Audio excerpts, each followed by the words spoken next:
Ladies and gentlemen, thank you very much for joining us this edition of Leak Project. I'm your host, Rex Bear, and we have Jay from Jay's Analysis with us. Now, Jay Dyer has been diving deep into the esoteric in Hollywood now for years. He is a go-to source on the forefront of Hollywood Esoterica. From Age of Ultron to the Shining, Mr. Dyer's astute approach towards deciphering codes in Hollywood is unmatched and second to none. Now, his most recent work, Esoteric Hollywood, Sex Cults and Symbols in Film. We're going to dive into that today. And I'll tell you, Jay, I love your work. How the heck you doing? I'm doing great, Rex. Thanks for having me back. We had a really good talk last time. Had a lot of good reception from that conversation that we did on similar topics. But this time around, I think it's going to be even darker and deeper and more interesting. Hey, I'll tell you, one thing that I noticed recently is I've been keeping track of a lot of the superhero films and TV series, etc. Have you watched the most recent episode of Marvel, Shield? No, I have not. I have seen basically all I've kept up with Marvel-wise is the movies. Okay, well, the reason I bring this up is because I've been watching this transhuman movement unfold now for many years, and the most recent episode, they create this incredible android, and she's just gorgeous, absolutely beautiful, and this time around, she's the savior. They find this Necronomicon book that the only way they can get their friends back is to open it up, and if a human actually reads it, the human mind is just, it isn't capable. So they make it very clear in this book that this android is the only thing that can read through this book and still not lose its mind, because it's not a monkey mind, essentially. So the savior now, according to Marvel, is an android. Welcome to the transhuman movement. That's my quick rant, and I just wanted to get your opinion on that. Well, did you see Westworld? I haven't kept track of that. I've been told by several people I need to watch it. It's also kind of similar to Dark Mirror from what I've heard. Yeah, but I'm not going to spoil it, but the end of the first season is the exact same theme of what you just mentioned. Of course. Battlestar Galactica, we are the Cylons. It's all this mind warp stuff. And that's what I like about what you do is, in my opinion, Hollywood has probably one of the biggest influences on the human mind in the world today. Right. So Absolutely. with that said, you're breaking down what these guys are doing to people subliminally, and I really want to get into that. So once again, your most recent book, Esoteric Hollywood, Sex Cults and Symbols in Film. Let's dive into this and talk about first the Spielberg phenomenon. I mean, he's been all over Hollywood, had his fingers in just about everything. Right. Well, what I did in this book was I went back to kind of the beginning of the idea of the alien mythos, and I looked at the ideas of like panspermia, which we get from, well, it's actually kind of an older notion of the idea that aliens seeded us and all this. And I kind of deconstruct it from a propaganda standpoint. I do believe that there are, angelic entities and things like that exist, but I don't really believe in extra biological entities. That's my opinion on the situation. And so when I look at the subject of Spielberg, and I think, well, why has Spielberg for so long been promoting this? And I see it more as a kind of a deep state agenda. So I go back to the character of H.G. Wells, who is probably, I think you could argue, the most seminal figure in science fiction in the last 100 plus years. And when you look at the figure of Wells, we see somebody who's directly connected to the Royal Society, he was a prominent Freemason. He was very open about it. He was a Fabian socialist. He believed in a total technocratic, Marxist, collectivist government that would be global. And that is embedded throughout his fiction. So the idea of predictive programming and embedding messages in fiction actually goes back a lot further to H.G. Wells, and I'm sure before that. So, like, if you read The Time Machine, the time traveler, he openly espouses communism in several places in the book. And he says, oh, this is the only, rational, coherent form of government for man. This is what man is destined to be living under, is global communism.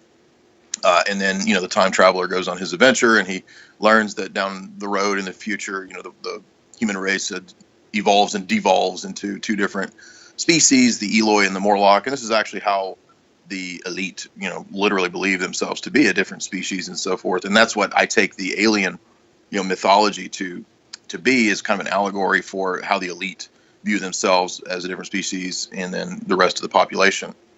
Now, with that said, it doesn't mean that they don't also want to promote this idea of basically everyone worshiping some sort of otherworldly entity, and whether it be under the cloak of aliens or gods or whatever. And I think that Hollywood's had a big part in promoting that. And so that's why I chose H.G. Wells is kind of the window into what would lead to Spielberg. And what does Spielberg remake? Well, he remakes War of the Worlds, right? The famous H.G. Wells story about the alien invasion and so forth.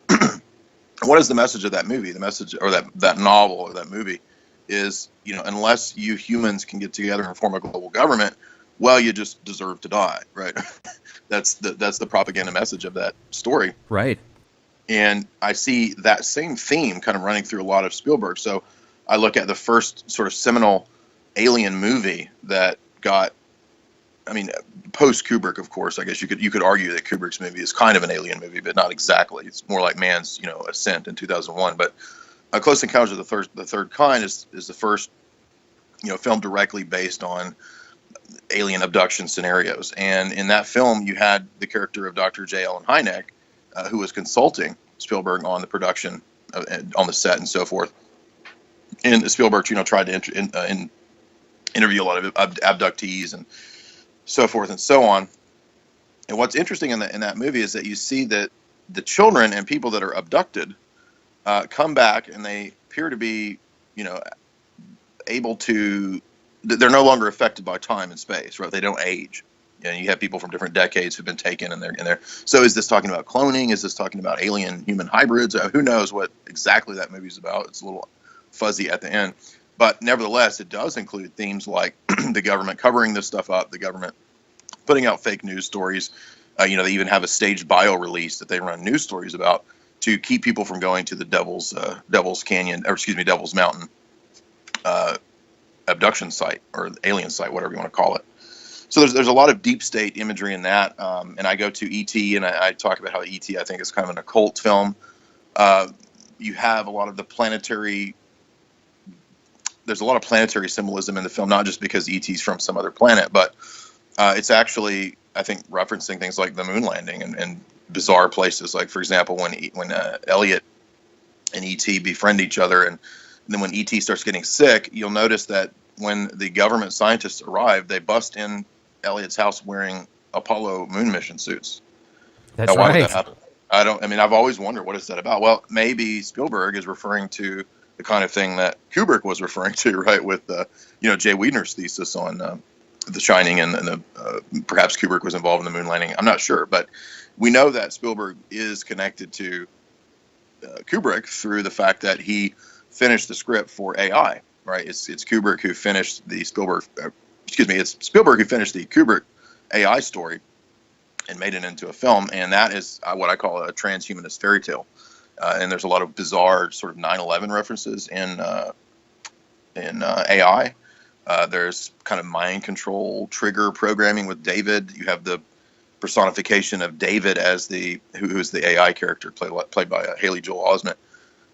He's the actual humane, caring, perfect character, and then the actual human Martin, his so-called brother, is the wicked, sort of douchebag that you can't stand. You want him to die, and so you'll notice that in a lot of these films, they've been kind of reversing the trend of the humans are the ones that are wicked, and it's the bots that are humane. And so I did an interview with Catherine Austin Fitts, and she made the point that it almost seems like they're intentionally making bots human and making humans into bots. And I thought that was a very appropriate analysis of what you're seeing in all these films. And so after that, with Spielberg, I get into Minority Report, and why is Spielberg choosing so many of these Philip K. Dick stories? Why is Hollywood choosing so many Philip K. Dick stories? There's a lot of predictive programming. We know that Philip K. Dick was kind of hanging out in Silicon Valley circles and talking to the would-be tech elite, right, as Silicon Valley was coming to be. And so he kind of knew, I think, where they were going to go with all this stuff, and so he embedded that into his fiction. And I'm not saying it's all propaganda. He was probably a good guy. I don't think everybody's evil or wicked, but there's just a lot of deep stuff going on with the background of science fiction and Spielberg, and what he's trying to tell us with this alien mythos. And I see it as kind of, to sum up, kind of a replacement mythology or a religion. I see it as kind of an induction into a new religion, part of the new aeon, so to speak, to where they believe that they've gotten rid of the traditional Western civilization notion of Judeo-Christianity or whatever, and they're replacing it with this kind of alien mythos. Now, I don't know if you saw the series Human, but that's exactly what they did with the androids in that series as well, is they made them exactly like you said, the humane ones, and the Right. humans were the beasts. It's just so fascinating how the media continues to try to just mess up somebody's subconscious mind. It's like they do everything they can to keep people in these perpetual confusion states so they can't get to the real answer. But with that said, I personally believe that there's ETs out there somewhere. Now, are they like reptilian shapeshifters? Are they 9-foot mantis aliens? Are they little grays? I don't know, but I certainly feel that with the size of the solar system and the universe, essentially, they got to be out there somewhere, but I could be wrong, So do you think that there's anything out there in the solar system or the universe, or do you feel that we're it? I certainly believe it's possible, but in my opinion, I'm not seeing anything to convince me that there's like an extra biological entity. However, I do believe from comparative religion studies and ancient theology and whatnot that there are these celestial hierarchies, and so if you go back to the earliest days of the church, there's a character by the name of Dionysios, and he wrote a famous work called On the Celestial Hierarchy, and he kind of traces out this idea of these different ranks of angels and then these different ranks of fallen angels, and you get the impression that the gods, so to speak, of the nations, historically speaking, back into primeval times, that's who these so-called gods are in some form or fashion. So I tend to believe it more in line with like an angelology thesis than I do like some creature that like evolved in some sort of muck on another planet. Mainly because I'm very critical of Darwinism, and so actually in that chapter on H.G. Wells, the first 10 or so pages is actually a critique of the Darwinian thesis. And in my view, the main reason that I don't believe in the extra biological entity view is because that, well, number one, I've not seen a convincing proof of it, but number two, the history of that thesis, of that idea, that theory, tends to be bound up, number one, with what I would say is science fiction, and number two, with Darwinism. And Darwinism, I believe, is just is basically science fiction. And I make that argument in that chapter. So that's actually, I'm sure it's going to be a pretty controversial section of people that read that and get to that you're going to, you'll either agree or disagree, but that's my view. And I don't find, and I'm a philosopher by training, so that was what my graduate work was in. So when I approach something like Darwinism or those kind of theories, I approach it as a philosopher. So I'm looking at the worldview to see if it's coherent and consistent.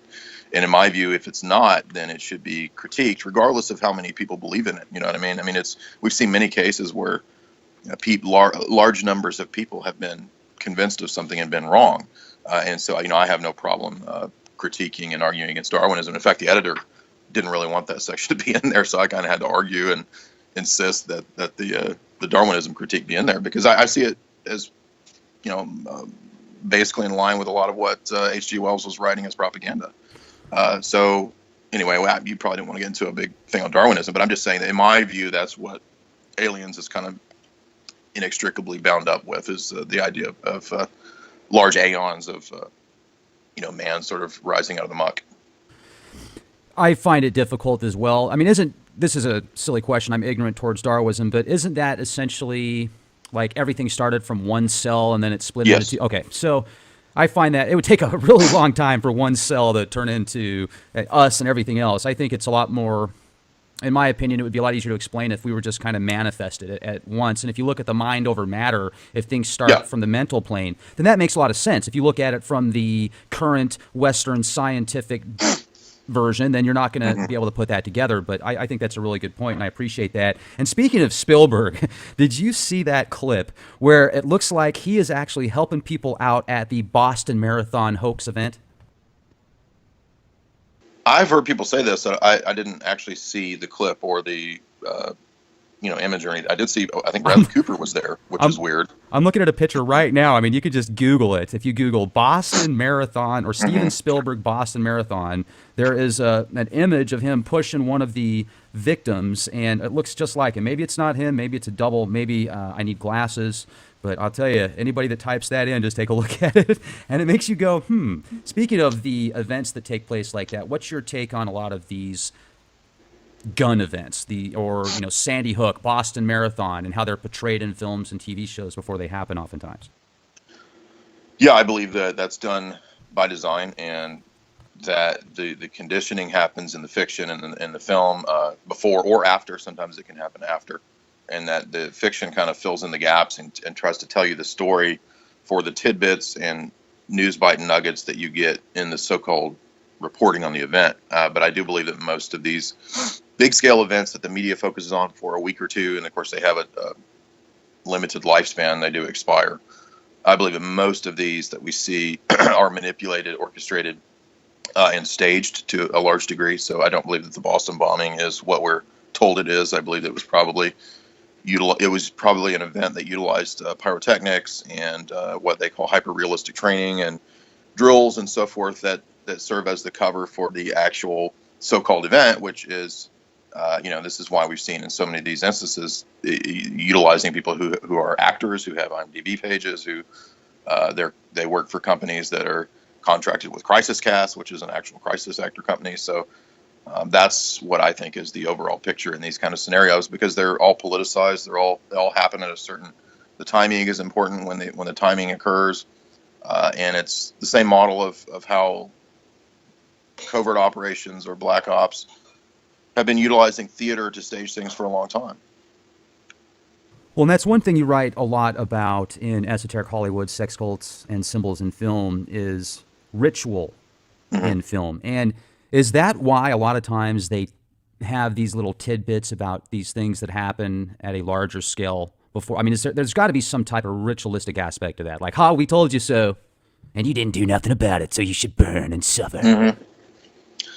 Yeah, I think so. I think that, if you watched True Detective Season 1, which I did an analysis of that, you'll notice that Rust, the Matthew McConaughey character, he was often talking about receiving notions from the psychosphere, and he interpreted and solved the crime through peering into the psychosphere and stuff like this. Now, this is this idea that there is a kind of a spiritual realm or an ether or a collective unconscious or whatever. Akashic Records.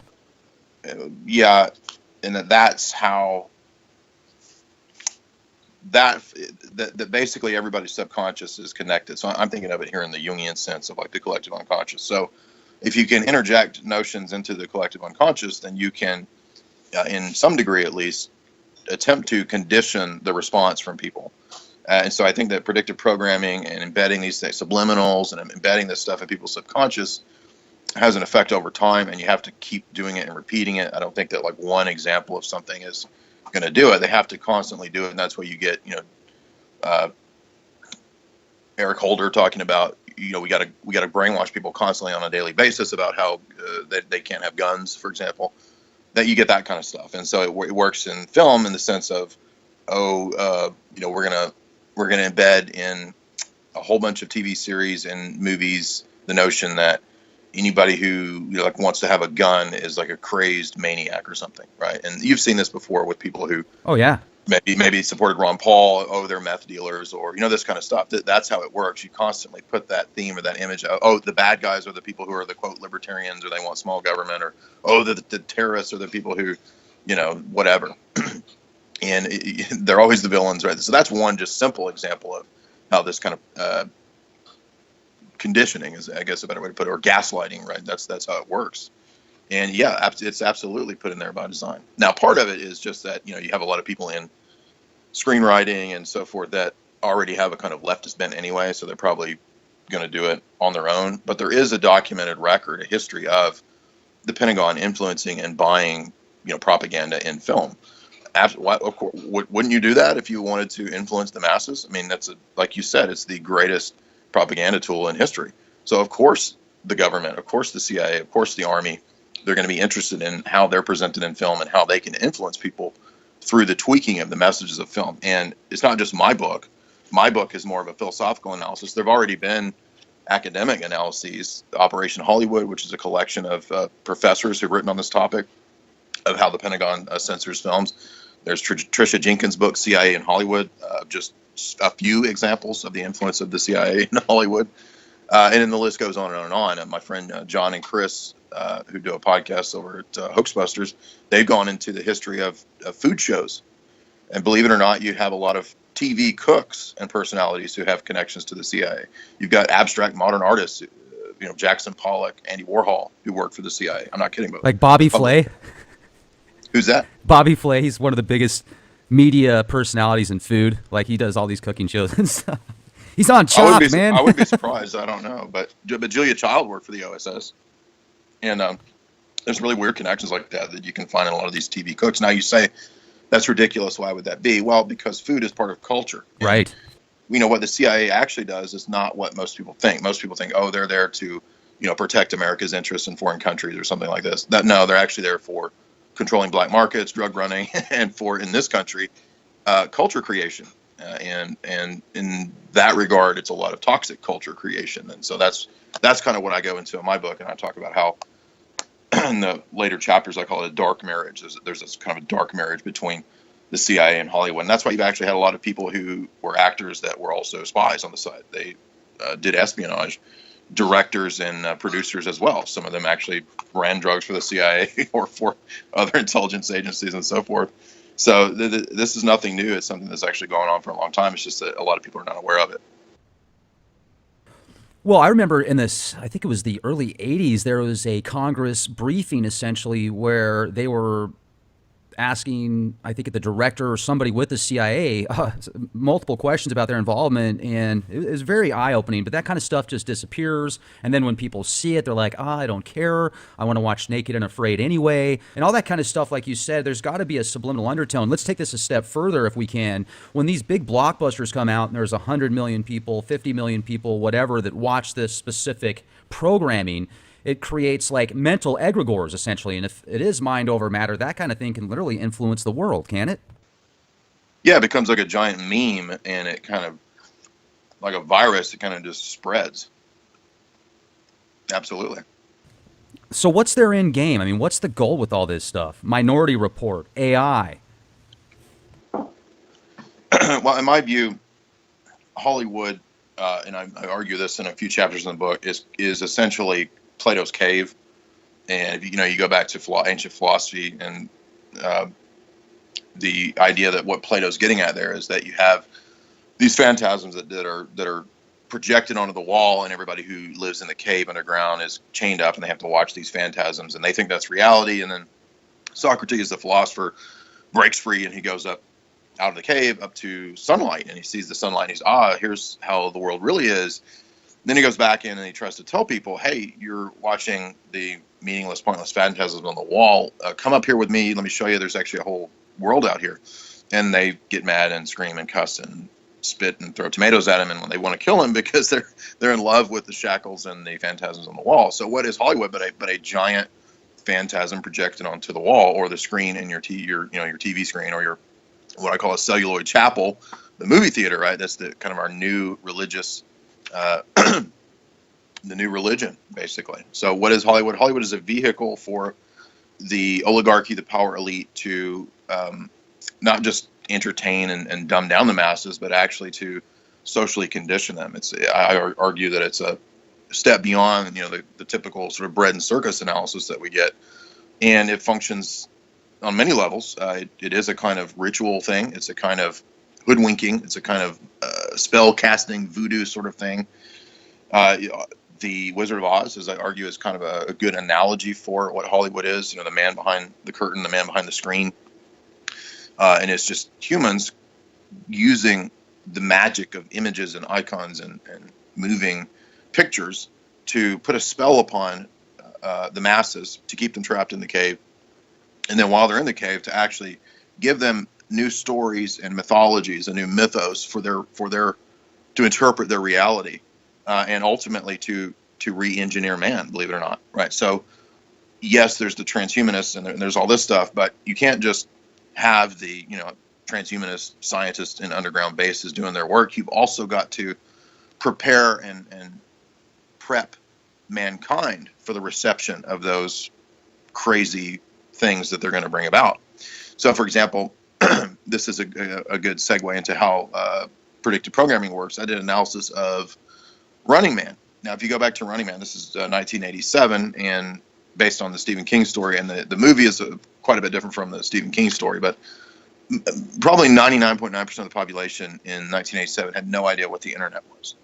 But there's a curious scene in the movie where Arnold gets on the infonet and he types in a destination and he orders his plane tickets through the infonet. Now, that's the internet, right? In a 1987 movie preparing us for this. And now, we live 2016. That's what, 30 years later. It's the everyday, everybody's used to it, right? We've been conditioned, but we had to be prepared for that. So, in my view, the present day science fiction that we see now, the last 5, 10, 15 years, that's preparing us for what we're going to see implemented in the next 15, 20, 30 years. So what I do is kind of go through a lot of these sci-fi films and pick out, the things that I think we're gonna expect to see. And unfortunately, it is pretty dystopian. It's things like Logan's Run. It's things like giant AI computers in the middle of a smart city, right? Right. Where everything's tracked and traced. And this is actually what the CEO of IBM, Jenny Romedy, actually gives lectures talking about this. She says, "Oh, you're going to live in a giant sort of Minority Report style situation." I wouldn't be surprised. I did some calculations the other day to see how long it would be before the silicon chip-based computers could actually calculate more calculations or more scenarios per second than the human brain. The average human calculates about 80 quadrillion floating points per second. Right now, they're running 200 to 300 quadrillion floating points per second. So with the calculations based on previous graphs, within the next 23 years, and that's being conservative, we'll have supercomputers that will actually calculate substantially faster. And that doesn't even put into account the quantum computers that they're working on right now, the DNA type computers that actually use DNA as a hard drive and it's just incredible. So we'll see what happens or what's already available that we don't even know about. But I wonder if they're going to use those for predictive programming. Oh, absolutely.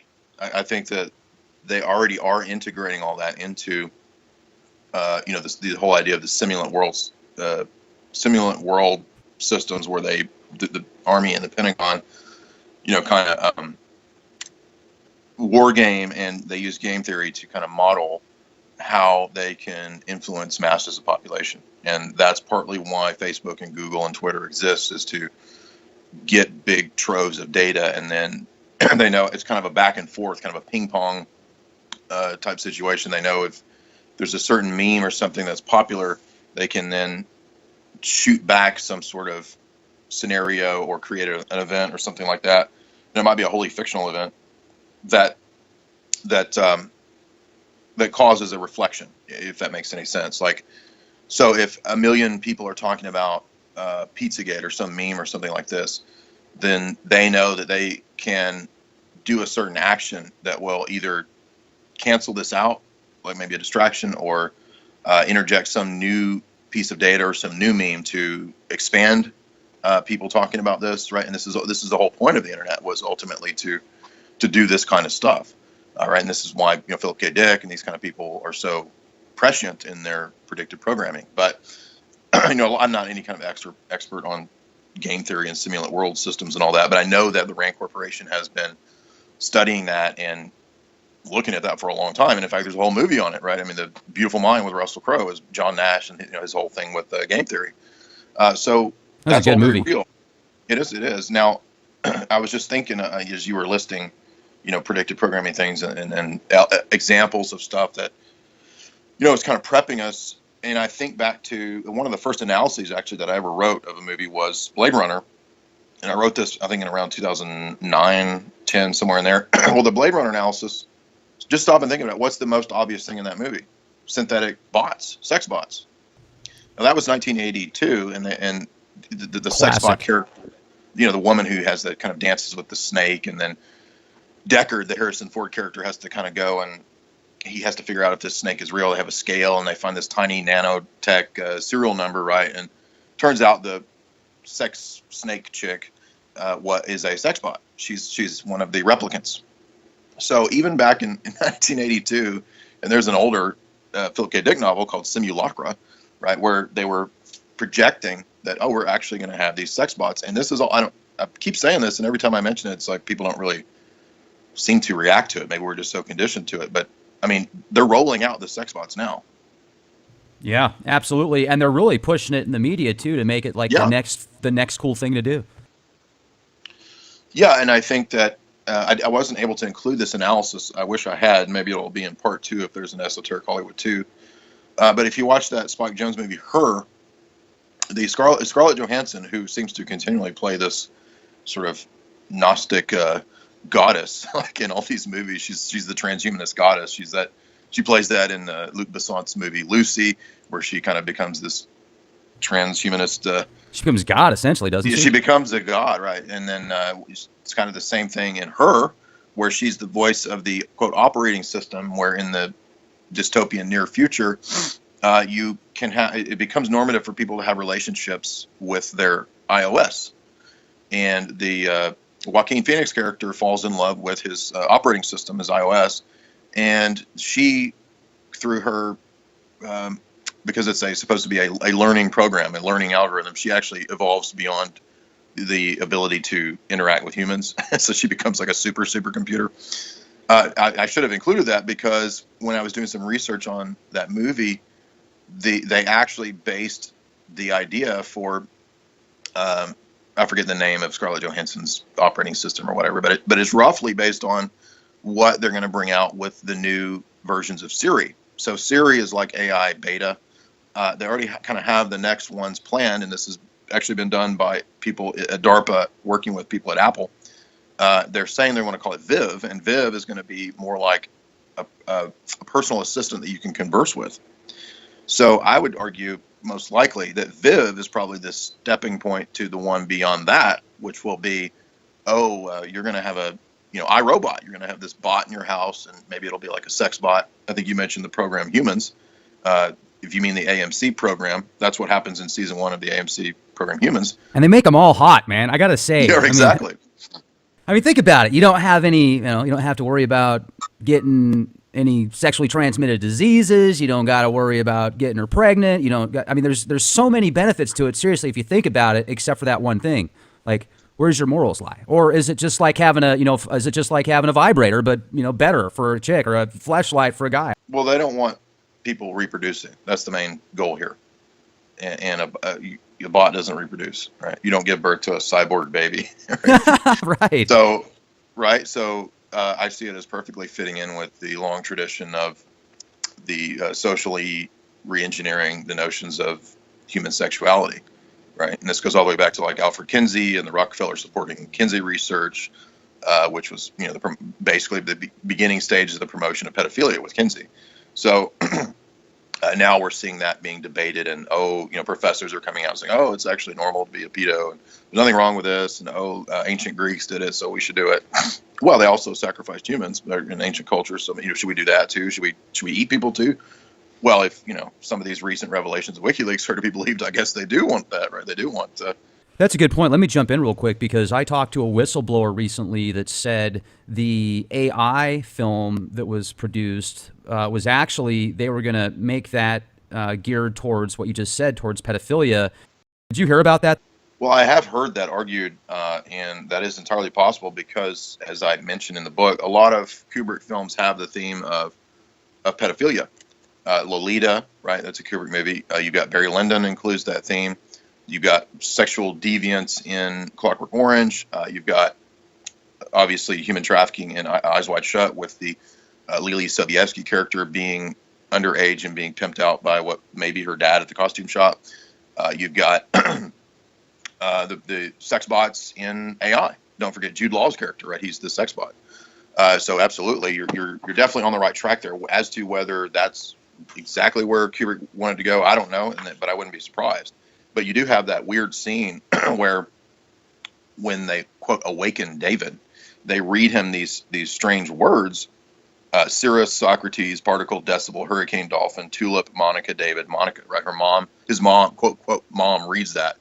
And those are kind of like trigger words that awaken him, right? Mm-hmm. So I see this as kind of a dual level allegory, where on one level it is the possibility of the future AI bots being introduced into society and normalized, and also as a kind of an image of mind control and the programmed sex slave, so to speak.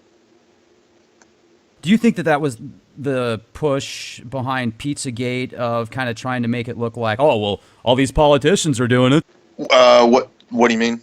Well, look at Say that again. Pizzagate as, this. I mean, they're really exposing a lot of, pedophilia through Pizzagate, right? So there's people that were supposedly in multiple levels of politics, et cetera, that were involved in this. And it just kind of seems like now they're trying to, was it something that wasn't supposed to get out there? So now they're on damage control and saying Oh, it was all made up? Or do you think that they kind of released that to try and make it look like it's going to be a normal thing in the future because politicians are doing it? So, yes, I see. okay. I think it could serve multiple uses. So you could have, I argue that the WikiLeaks leaks were quite obviously partisan. They came out at a certain time to have an effect on the Clinton campaign. That does not mean I'm for the Clinton campaign. I didn't vote in this election. So no, it's not.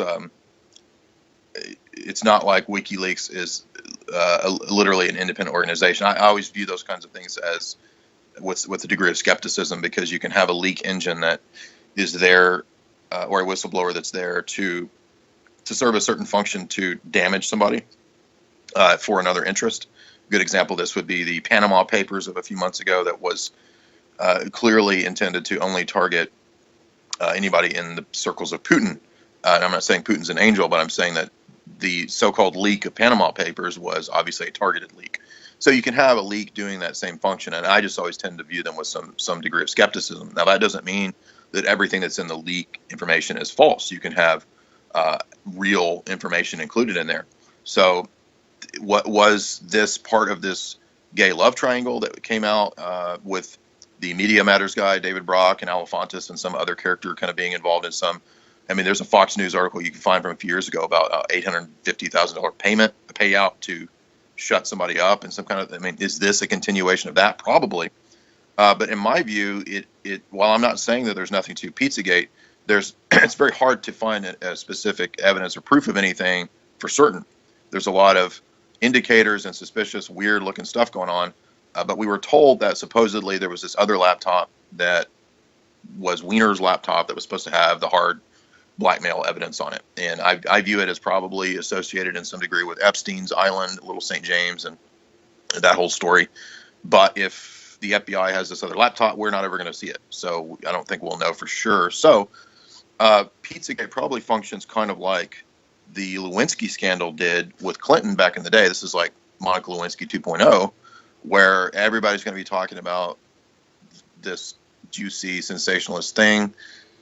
Does that mean that there was nothing to Monica Lewinsky? No, I'm sure that Bill Clinton was probably really doing that stuff, right? And I would say in this case, there's something going on. Is it child trafficking? Is it just drugs? Is it code words for drugs? Is it human sacrifice? Is it gay bondage, sadomasochism, gay prostitution? I mean, any of those could be possible simply because there have been so many cases of this already. We have Savile, we have those UK circles where there's a whole elite pedophile scandal in Australia. There's the Finders case. There's the Franklin cover-up. There's DynCorp. There's all these examples it certainly has precedent. But it's also possible that this could be being focused on to, in my view, possibly cover up for the real operation in the background, which could be the Clinton Foundation. Man, I'll tell you, it is just a very sick world sometimes that we live in. I mean, any way you look at it, it's just very disturbing. I wonder if, like, there's any way that there could be a competitor to Hollywood in a good way, like films and productions that came out that enlightened the mind, and if it did any type of subliminal programming, good subliminal programming, not this weird twisted shit. We're already kind of seeing that, actually, because I've noticed the trend of independent films and documentaries becoming more and more popular. I mean, that's kind of what YouTube is. YouTube kind of is the independent anti-Hollywood. Now, it doesn't have the money and all that, but it's getting the audience. And believe it or not, it was actually Spielberg a couple years ago that said Hollywood is dead. and that's why he started moving into TV series or Netflix type series, this kind of stuff, right? So I think they knew that this is the way it was going. I'm not saying, of course, that means that there won't be movies anymore. There will be. There are always going to be movie theaters. People were going to enjoy that overall aesthetic experience of going to the theater, just like radio didn't get rid of newsprint, right? Right. Kindle's not going to totally get rid of books, hopefully. But in the same way, so what's going to happen is I think you're going to see this decentralization, which is a good thing, which has really hurt Hollywood, moving towards more and more people being able to produce their own independent productions. And they may not have all the glitz and glam and CGI, but in my estimation, I'm kind of getting tired of CGI everywhere in movies. I mean, it's almost like they won't even be making movies in the sense of the way we think about it. It's just going to all be gigantic CGI productions or something, and that we won't even need actors anymore, right? Everything will just be CGI. And we've actually seen movies talking about that. The movie The Congress with Robin Wright. In that movie, they predict that Hollywood basically turns into just a computerized CGI thing. So,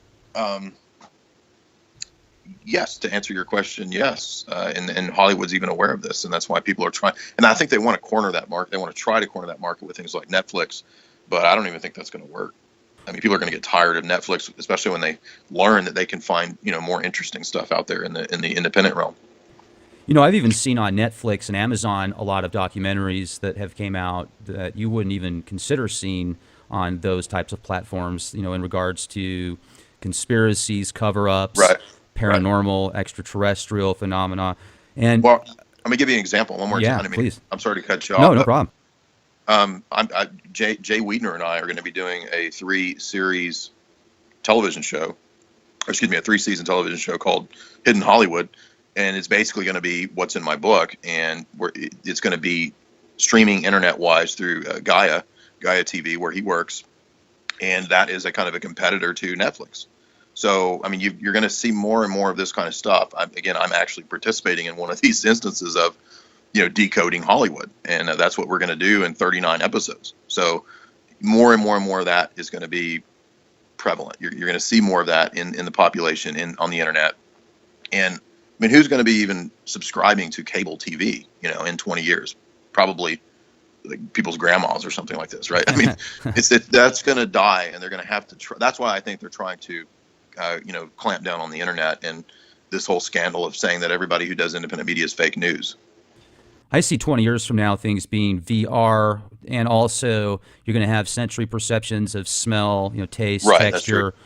And literally you'll be like tapped in. So you want to go on the internet, you're going to have this VR set, kind of like take the ones that are out there now, put it on, way much more advanced technologies. That's what I see in the future. It might be a lot like that Bruce Willis movie, Surrogates, where people are just doing whatever they want through these. Who knows? I don't even think it'll be that physical. I think they're going to be plugged in to the point of most of the things are going to be done visual. It's interesting because I saw this stuff, Jay, like 30 years ago. When the Nintendo first came out, the stuff that's going on now with the visuals and the computers and stuff, and I could definitely see where it's going to be 30 years from now as well. It's just going to be incredible. Hopefully we'll use technologies for us, not against us, and that the powers that be, there's going to be some balance there in those levels, because there's got to be good in Hollywood too. I know there's films that come out that have good stuff in there too. I mean, I can see the good and the bad, but people certainly need to be aware. And there is this underlying theme of this one agenda I often see in a various amount of films across the board. Yes, totally agree. And I think you can look at things like, they tried Google Glasses and that was a failure. Google Glasses didn't work. So we can be optimistic. I don't think we have to presume that, it's just a total disaster. I've had conversations with buddies where they pointed out that one of the problems with VR is that it makes everybody sick. Because your mind, your body we're not made to be constantly, moving around in a virtual world. Now, maybe they can overcome that in the future or something like that. In fact, drugs. They'll just fill you full of pharmaceuticals. The Netflix CEO was in the news a few weeks ago saying that he predicts in the future of entertainment will be what you're talking about, a VR kind of thing, with some form of pharmaceutical that you take that heightens the experience. So you're absolutely right. And then they'll just throw you off into the Soylent Green fields, and you'll be food for the androids. All right, we're done with him. Feed him to the androids. With the last 5 minutes that we've got, Jay, and first of all, I just want to say thanks a lot for coming on the show. I wish we had more time. What would you like to share with our audience? Maybe I should have asked a question I didn't. Well, I guess I would like to share that I tried to write a book that you could use to, give to friends and family that, maybe they're not up on everything that you are into if you research conspiracies or geopolitics or any of that kind of stuff. Maybe they're not as into it, but you want to wake them up. Well, what does everybody like? Everybody likes movies.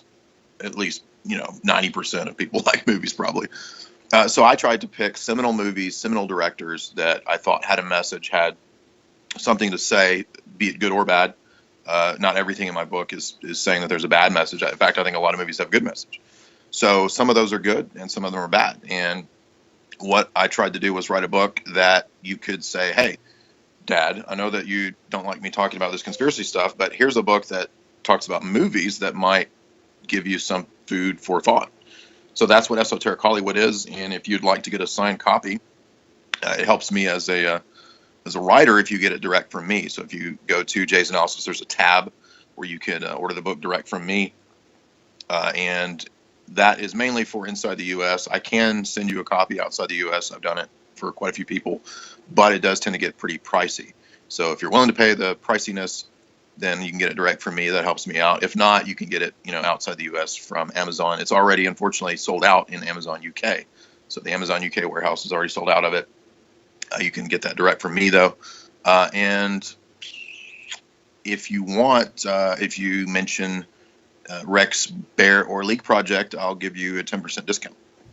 Yeah, that's great. It's always nice to have a little incentive, and I can't wait to get my signed copy, Esoteric Hollywood, Sex, Cults, and Symbols in Film. It's available at jaysanalysis.com. Use the code LEAKPROJECT. And also, I want to let you guys know on the website, if you're interested in some of the different analysis, let's get into these real quick. The Devil Rides Out, Occultic Crossroads of Satanic Spies, Hitchcock Hollywood Spies, and North by Northwest. The Shining Esoteric Analysis, 2001.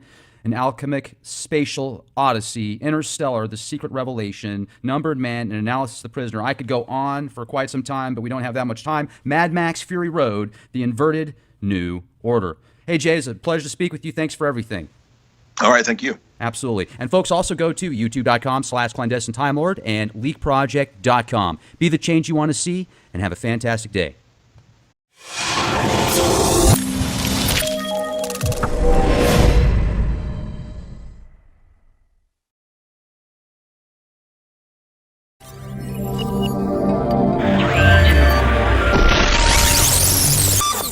Ladies and gentlemen, thank you very much for joining us this edition of Leak Project. I'm your host, Rex Bear, and we have Jay from Jay's Analysis with us. Now, Jay Dyer has been diving deep into the esoteric in Hollywood now for years. He is a go-to source on the forefront of Hollywood Esoterica. From Age of Ultron to The Shining, Mr. Dyer's astute approach towards deciphering codes in Hollywood is unmatched and second to none. Now, his most recent work, Esoteric Hollywood, Sex, Cults, and Symbols in Film. We're going to dive into that today. And I'll tell you, Jay, I love your work. How the heck you doing? I'm doing great, Rex. Thanks for having me back. We had a really good talk last time. Had a lot of good reception from that conversation that we did on similar topics. But this time around, I think it's going to be even darker and deeper and more interesting. Hey, I'll tell you, one thing that I noticed recently is I've been keeping track of a lot of the superhero films and TV series, etc. Have you watched the most recent episode of Marvel, S.H.I.E.L.D.? No, I have not. I have seen basically all I've kept up with Marvel-wise is the movies. Okay, well, the reason I bring this up is because I've been watching this transhuman movement unfold now for many years, and the most recent episode, they create this incredible android, and she's just gorgeous, absolutely beautiful, and this time around, she's the savior. They find this Necronomicon book that the only way they can get their friends back is to open it up, and if a human actually reads it, the human mind is just, it isn't capable. So they make it very clear in this book that this android is the only thing that can read through this book and still not lose its mind, because it's not a monkey mind, essentially. So the savior now, according to Marvel, is an android. Welcome to the transhuman movement. That's my quick rant, and I just wanted to get your opinion on Well, that. did you see Westworld? I haven't kept track of that. I've been told by several people I need to watch it. It's also kind of similar to Dark Mirror, from what I've heard. Yeah, but I'm not going to spoil it, but the end of the first season is the exact same theme of what you just mentioned. Of course. Battlestar Galactica, We Are the Cylons. It's all this mind warp stuff. And that's what I like about what you do is, in my opinion, Hollywood has probably one of the biggest influences on the human mind in the world today. Right. So Absolutely. with that said, you're breaking down what these guys are doing to people subliminally, and I really want to get into that. So once again, your most recent book, Esoteric Hollywood, Sex, Cults, and Symbols in Film.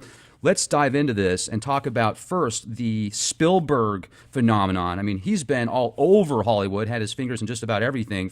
Right. Well, what I did in this book was I went back to kind of the beginning of the idea of the alien mythos, and I looked at the ideas of like panspermia, which we get from, well, it's actually kind of an older notion of the idea that aliens seeded us and all this. And I kind of deconstruct it from a propaganda standpoint. I do believe that there are, angelic entities and things like that exist, but I don't really believe in extra biological entities. That's my opinion on the situation. And so when I look at the subject of Spielberg, and I think, well, why has Spielberg for so long been promoting this? And I see it more as a kind of a deep state agenda. So I go back to the character of H.G. Wells, who is probably, I think you could argue, the most seminal figure in science fiction in the last 100 plus years.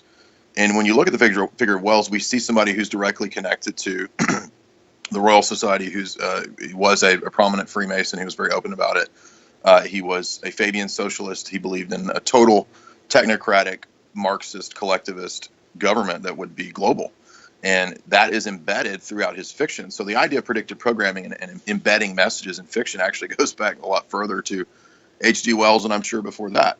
So, like, if you read The Time Machine, the time traveler, he openly espouses communism in several places in the book, and he says, "Oh, this is the only rational, coherent form of government for man. This is what man is destined to be, living under is global communism." And then, the time traveler goes on his adventure, and he learns that down the road in the future, the human race evolves and devolves into two different species, the Eloi and the Morlock. And this is actually how the elite, literally believe themselves to be a different species and so forth. And that's what I take the alien, mythology to be, is kind of an allegory for how the elite view themselves as a different species and then the rest of the population. Now, with that said, it doesn't mean that they don't also want to promote this idea of basically everyone worshiping some sort of otherworldly entity, and whether it be under the cloak of aliens or gods or whatever. And I think that Hollywood's had a big part in promoting that. And so that's why I chose H.G. Wells as kind of the window into what would lead to Spielberg. And what does Spielberg remake? Well, he remakes War of the Worlds, right? The famous H.G. Wells story about the alien invasion and so forth. And what is the message of that movie? The message, or that novel or that movie, is, unless you humans can get together and form a global government, well, you just deserve to die, right? That's the propaganda message of that story. Right. And I see that same theme kind of running through a lot of Spielberg. So I look at the first sort of seminal alien movie that got, post Kubrick, of course. I guess you could argue that Kubrick's movie is kind of an alien movie, but not exactly. It's more like man's, ascent in 2001. But Close Encounters of the Third Kind is the first, film directly based on alien abduction scenarios. And in that film, you had the character of Dr. J. Allen Hynek, who was consulting Spielberg on the production, on the set and so forth. And Spielberg, tried to interview a lot of abductees and so forth and so on. And what's interesting in that movie is that you see that the children and people that are abducted come back, and they appear to be, able to. They're no longer affected by time and space, right? They don't age. You have people from different decades who've been taken, and they're. So is this talking about cloning? Is this talking about alien human hybrids? Who knows what exactly that movie's about? It's a little fuzzy at the end, but nevertheless, it does include themes like the government covering this stuff up, the government putting out fake news stories. You know, they even have a staged bio release that they run news stories about to keep people from going to the Devil's Canyon, or excuse me, Devil's Mountain abduction site or alien site, whatever you want to call it. So there's a lot of deep state imagery in that. And I go to E.T. and I talk about how E.T. I think is kind of an occult film.